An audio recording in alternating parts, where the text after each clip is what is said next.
Hey everyone, welcome back to the Community Cares Podcast. I'm Dave. I'm the Executive Director here at Good Shepherd's Clothes Closet, and I have a different co-host. You're not Chaz. No, last time I checked, I was not Chaz. But you are a repeat guest. Yes, I've been on the podcast a couple of times. I guess I'm fairly well known in the community. I'd say, yeah. I'm more than happy to always help out when I can. Well, thank you for coming back as a co-host. Would you like to introduce yourself, co-host? So, I'm Andrea Pelto, and I'm a local senior advocate and belong to every organization in town pretty much that there is. And, I just like to help people. Awesome. Well, thank you for being the co-host. And we have a wonderful guest here today. Would you mind introducing yourself, Socorro? My name is Socorro Keenan, and I'm running for Secretary of State. And I live in Las Vegas, but I'm running for everyone in Nevada. Wow. And we're going to make sure that we get our fair share of what we're supposed to get as far as the truth of where we're at today. Wow, I like that. Okay. Well, we'll definitely ask some questions. Again, we always say this whenever we have someone political on our show. We let everyone on the show. We don't really discriminate. Anyone that can make it that is running for candidacy or current people that are in office, you are all welcome on the show. We're not just a political podcast. We do have some political people on, but that is not our goal. Our goal is just to spread the word of what we're doing here at Good Shepherd's Clothes Closet and highlight individuals in the community that are doing awesome things, that want to see growth, that want to see change, that want to see, the future of Northern Nevada beyond grow and become a better community that really does help people, because that's what we do here. This podcast, Community Cares Podcast, is here at Good Shepherd's Clothes Closet. We have a weekly show that goes out and helps to spread the word on what's happening in the community. So thank you for being here. Thank you, Dave. Thank you very much. All right, so we're going to dive in, and we're going to start with our sponsorship segment. Our first sponsor we're going to highlight is Shelley's Hardware. Shelley's Hardware, thank you so much for sponsoring the show. But Shelley's Hardware honestly does a great job making sure to support us and being a sponsor. If you need a bolt, and if you need a key made, if you need a big lawnmower, go to Shelley's Hardware. They are the people to talk to about your needs. They do an excellent job, so much so that I needed a key made, and I went in there, and instead of looking for someone, they're local, and I walked in and they said, "How can I help you?" Wow. Oh, that's a big one. No AI. What? A human being telling me? Asking me? You didn't have to walk all around the store looking for someone. Isn't that how it is with keys? No robots, yeah. I go to Walmart. They say they make keys. There's never anyone that makes keys. No. But they say they do. And a few other retailers, I'm like, oh my goodness. But Shelley's Hardware is small, local, they care about the community, and they support Good Shepherd's Clothes Closet. So shop at Shelley's Hardware and support Good Shepherd. Our next sponsor we're going to highlight is Spherian. Spherian is a staffing agency in Nevada. They care about the community. If you need those staffing needs filled, reach out to Spherian. Spherian Staffing has been serving the community for some time, and as the vice president is Brian. Brian is a listener of the podcast and has told me repeatedly I say the name of the business incorrectly, but he still sponsors the podcast. Wow. So What a guy. Brian, if you're listening, I finally got it right after all these time. I swear, it's Spherian. Spherian Staffing. Thank you for sponsoring the Community Cares Podcast. Without these sponsors, we don't exist. You guys help make this show happen, and you support a small local cause, which is Good Shepherd's Clothes Closet. We provide hope and dignity to those in need with free clothing. And it looks like a store, but it's not a store, so if you're not familiar. Socorro, I'm going to have a hard time saying your name. That is such an interesting name. It means and it's help. Awesome. It means help. Mm-hmm. Well, thank you for being here. Thank you. We appreciate it. And we would love to hear from you. What's your history with Nevada, and who are you? Well, my history in Nevada is I came to Nevada from Ohio. I was flying for an airline, Eastern Airlines. Flying? Yes, I was a flight attendant, and That's cool. I started when Frank Borman did, and I quit when he did. And I ended up in the film industry, so I started casting films and getting the most important people in talent, as far as jobs. And then I realized I couldn't get everyone jobs, so what I ended up doing is I went to church, and the priest says, you have to get everyone jobs. I said, okay, Father. So I ended up opening up an employment agency. So I started staffing all the people that I said, look, you can't sing, let's get you a job. So we ended up getting people jobs. I got all kinds of people jobs. I'm good at that. And then a lot of people I ended up helping open up businesses. That's what I'm good at. When I see someone has talent, I will definitely network them in the right place with the right people. And I try my best to network people everywhere I go. And I want to help you too. Oh, thank you. So what I've done, I've worked in private banking in London and Brussels. I know about money. I worked for one of the governors. I represented the Hispanics. I was pulled out of my business many times. I'm a single mom. I have 3 children and 5 grandkids, and I work very hard for them because I wanted them to see that life isn't easy. We all have to work hard to keep and maintain what we think we have right now. It's getting worse, but we can make it better, and that's why I'm here, because I think God is calling us now. And I ran for Secretary of State in 2022, and I'm still feeling the same thing. I'm saying that's one day, one vote, one person, paper, no mail-in ballots, and we're looking at no Dominion machine. We don't need machines. We need people to get jobs and learn how to count to 10, so that we can put them in increments of 10, and when they're counting, so we get better, we get more accurate and accountability for the process of voting and so forth. People need to know that their vote counts, and who's counting their votes. We don't know anything else other than that. So once we get that done, and then they can go vote in their precincts. So we need to get, kind of reduced to where we went too far. In this world, sometimes we've been going too far. We didn't have high standards, and we didn't have boundaries. And it's time to come back to boundaries, because that's what we're best at. Everyone's best when they know there's a boundary. For example, Department of Motor Vehicles, that's the only standard that we all have to obey, and we respect, and we know that we have to follow it. So I've been around for a long time. I'm a consultant. I take care of people who, I know a lot about the government, and I know what we have to do to move people in the right direction. And my most important thing that I pray every morning is that God guides me, to give me the wisdom, and to give me, the obedience to follow Him and to be humble. And I do that every day. And I know that we don't have much time on earth, and I want to get all those people off the street that you're trying to do. No one's come up with the answer. I see all these people getting grants, and they're taking trips. So what you're doing really is reaching out to the people, and you're touching the people. So if you give them the clothes and that's the beginning, and then all we do is clean them up, cut their hair. And then, there are so many people like one of your sponsors. Right. They can go and get them work. And we don't help just people that are homeless. We help also lower-income families and people, seniors, fire victims. Oh, we help a lot of different kinds of people. Wow. So I know when a lot of people see Good Shepherd's Clothes Closet, their first thought is normally, clothing for homeless. You're right. That's true. I was wrong. No. I'm not saying you're wrong. Mm-hmm. You're right in a sense too.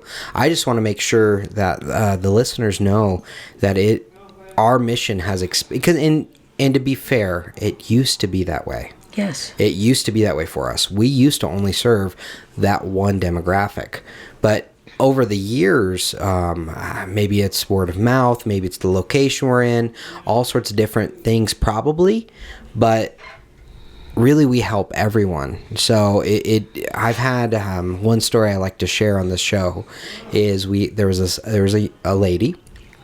She came in with a business suit. She looked very well put together. She drove up in a Mercedes. I was like, wow, okay. And it was a long time ago when I was newer here. And I'm like, what is happening? What is this lady doing? Well, she came in. She got one business, the women's suits. Yes. And so she got a women's suit. I'm like, whatever, that's fine, I guess. And some shoes. And she got it. She's like, okay, do I need to pay you? And she knew the answer before she asked. I'm like, no, you don't need to pay anything. And she said, thank you. And then she started crying. Oh no! And I'm I like, want to cry. Oh my goodness, are you okay? Did you get hurt? Like, what's going on? I'm like, I'm new here. I don't really know. And she said, I lost my job a few months ago. Lost my house. All I have is my car. And I'm on my way to an interview soon. Wow. And I was able to get this new to her suit at no charge. Oh. And it gave her that little bit of hope and dignity. Yes. Right? Yes. You put her on the right track. So, I mean, I know for me, if clothes don't fit me, and before Good Shepherd's clothes closet, sometimes I'd throw them away. Sometimes I would try to redonate to Goodwill or whatever to hopefully make it better. Yes. But to be able to donate clothing for free and give it away to people for free. Yes, that's amazing. Something different. I've never heard that. And I live in Las Vegas, and I want to share this with all of you listeners. We have a big challenge in the state of Nevada. Northern Nevada was cheated of a lot of financial, we might say, benefits that they deserve. You need to read a book called Tyrants of Tyranny, because in 1866, out of the 17 counties, 5, partial 4, were never ceded into the Nevada Constitution. So we have to work that out. That's why I hear a lot of negative things from people up here in the north saying, oh, Clark County gets some money, or Las Vegas. But guess what? We are going to have to balance out everything that's been fraudulent, it's been inconsistent to what is the truth. And nobody can live anyone else's lies, Dave, or none of us. So we have to start out on the right track. That's why we meet. That's why God's allowing us to be together. And guess what? We want to give people the right opportunities for them to get moving forward in the right direction and have businesses start being more honest and not have to deal with anybody who's trying to trick them into not getting paid what they said they were supposed to get paid. I've set up many businesses and I look at their paperwork. If the paperwork's not right when they're doing a transaction, I know what a business law is. You have to make sure that you're doing an honest business and you're taking care of everybody that's supposed to be paid, and that your products are good, or your services. So I would want to keep track of that, and I want people who are starting out their own businesses, they get 5 years where they get a chance to start with the Secretary of State, not to pay those high fees, and I'm going to be watching them. They can't give up after the 5th year, but they get a break. Just like new developing companies, they get breaks all the time from the city and all the things that they think that are allocated for their benefits. So why don't you share with us? Andrea, I've asked a lot of questions. Mm-hmm. So I actually have one question. So something you said. So I'm concerned about totally doing away with mail-in ballots, because we have the seniors who can't get out to vote. We have people like me. I think I'm going to miss the election because I have to go take care of my dad in another state. And, so for circumstances like that, what do you propose? Well, it's very simple. The mail-in ballots were automatic. They shouldn't be. Okay, they should be. We be able to track the people who really need them. For example, people when they call in, and then we make sure we get all the right details so that we know that they're going to be counted and accountable for whatever they voted for. And the military, that's it. We can't go much wider because it's going to cause so many problems. For example, we also know that the prisoners have their bed has a number on it, and they get voted for.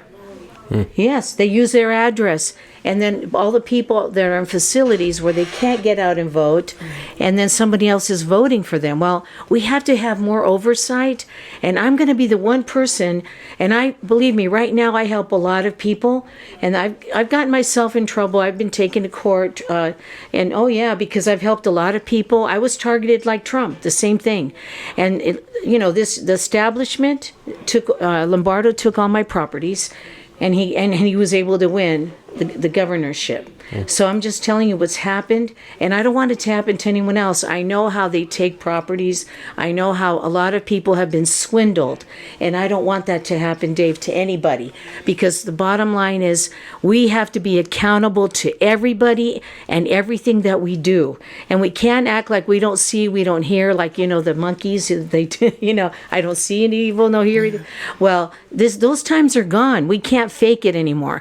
We have to be accountable to each other and treat each other with respect and give each other a chance to move up, forward, and on the right direction. That's what I've been looking forward to. With the ballots, that's been confusing, and it was used to manipulate a whole different strategy so that the certain people can win. We'll say that.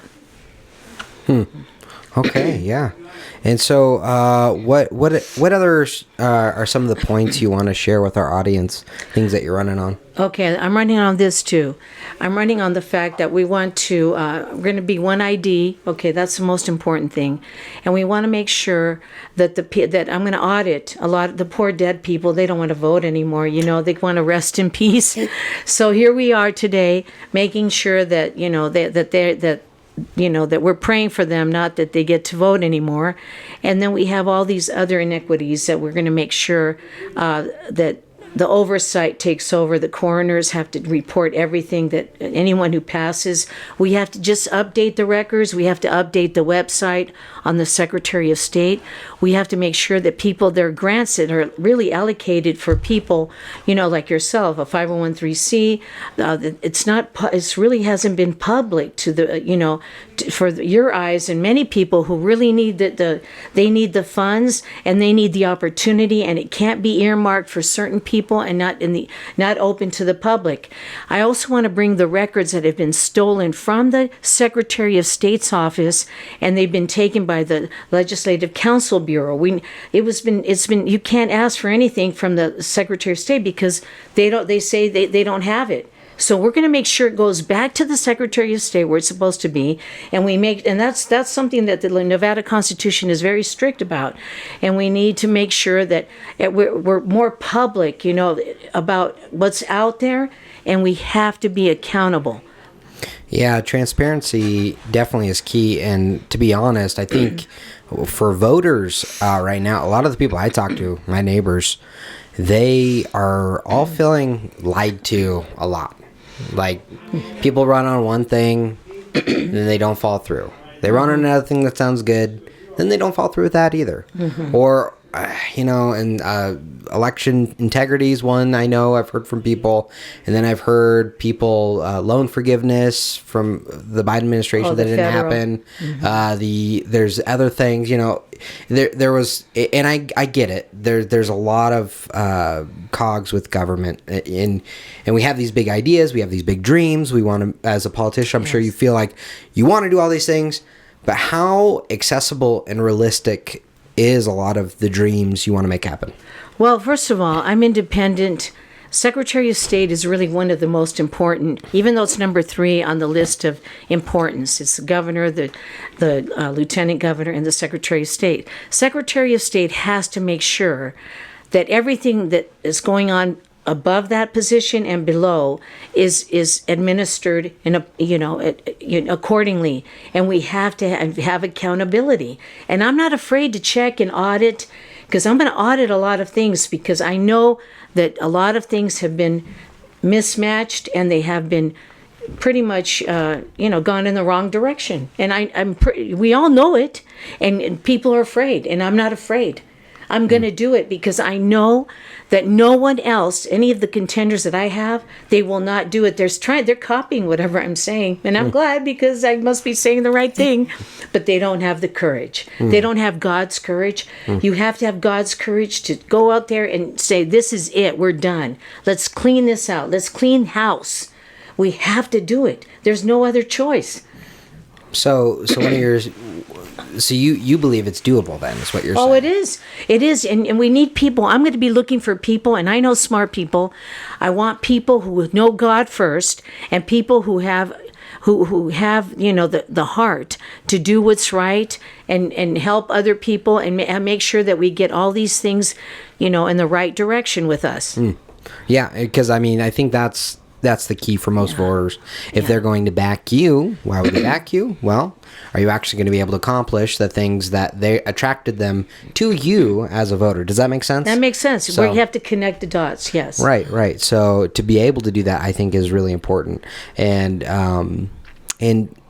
having realistic goals that are things that can actually happen within the realm of government that you'll be in, right? So that's good. I think that's a good thing to kind of flesh out and talk about for sure. Did you have anything? You have another question? So, no, again, my concerns are always the seniors. I always look at the seniors side of everything. And the seniors have to be spoken for. The seniors and the babies. All through our life, we all have to be accounted for. It's not our world; it's God's world, and we have to make sure that whatever we say we're going to do, we have to walk the talk. All our lives, we've dealt with people who talk more than they do. They like to hear themselves talk, but this isn't the case now. And I could have run for lieutenant governor because I know a lot about travel and making making Nevada a huge place for tourism. But we have to fix everything right now that has to do with property, taxes. I know so much that you guys have been taking advantage here up north on the property taxes. And I just did some research on that for some people. And so we're going to make sure that the people who are underneath, who are working in the city. I know that's not the same jurisdiction, but I'll tell you this, if anyone comes to me and I have an open door, I am going to make sure that I take care of what it is. And if it's, something that we have to take care of, I'm going to clean it up. And I'll guide them where they have to go, and people better start responding to their responsibilities and what they say that they were going to do for the community. We have to keep them accountable. And they can't say, oh, I don't have those papers. Oh, my computer's not working. It'll be 15 days before you get that paperwork. We have the technology, and they're trying to act like we have more technology with AI. And the young people are telling me, guess what? I don't really want AI because I'm not going to have a job. They're really thinking about it. So they have their eyes open. We need high standards and we need boundaries so that what we do from now on, it makes sense. So when we go out, respect for each other. That's the easiest one. Respect for others is peace. So if we start doing that and practicing it, and you'll see that there's going to be a balance now. We don't have balance. We've been divided by our own government. We've been divided, and people feel divided. Wherever I go, I watch the people just turn into like hate when it's the other side. But I said, look, I'm going to help everybody. I've never disrespected anyone. I don't care what party you are. And we don't know why they call them parties. No one's having fun. That's good. Is that true? So we're gonna close out soon. I know you have another time commitment I do. You got to get to. But where can people find out more about you? Well, they can find out more about me. They can look up Socorro Keenan, and they can also look up Keenan for FOR Nevada NVSOS.com. And please try, if you have any questions, let me know. I'll try to answer them. Right now I'm trying to get elected so I can help you. Right now I have to, they expect us to come up with all this money, but I just want your votes. I don't want the money. I want to make sure that everybody is accountable and I don't owe people money because they're helping me trying to sway in a certain direction. I know right from wrong, and I know that's my strategy because God will guide us, and we want to make sure sure we have a conscience for everything that we do. And if we mess up, we should fix it. That's how I believe that the government has failed all of us. And thank you so much. Hey, thank you, Dave. Thank you so much for being on. Andrea? Yes. Do you have a final thought? I do have a final thought. Okay. So Yay. I would like to thank you so much for coming to Northern Nevada. Thank you. Because we are forgotten about, and You are. I do not remember in the time that I've been here any other candidates actually coming out and meeting the average person. You know, because I care. you had coffee Yes. with friends of mine, you know. Thank you. And They're great people. See how nice it is when we get together? Now we can help Dave more, and we can help, all the people and just let us know the needs, and people step up to it. Step up to it with all of us, because we don't have time. We have to take care of people that are lost. We want to make sure that they don't do the wrong thing and hurt themselves, and we need to be a better example for our families. I have children, I have grandkids, and I need to show them that, guess what? We have always had to fight for where we think we're at and a better. We have to do what God wants us to do. We just know it. Well, thank you. Thank you for sharing all Thank that. you, Dave. And yeah, if you want to find out more about Good Shepherd's Clothes Closet, please visit getclothes.org. We are a small, local Reno Sparks nonprofit that is here to help those in need with free clothes. So yeah, definitely look us up. And if you want to join in, you can donate time, you can donate financially, you can donate with just sharing. That's a donation. By sharing this episode with someone you care about. Yes. That helps us and just helps spread the word on what's going on. So we help over 800 people a month, no matter what. We're asking you to come alongside and help one. All right, guys. Bye. See you next week. Thank you so much for being here.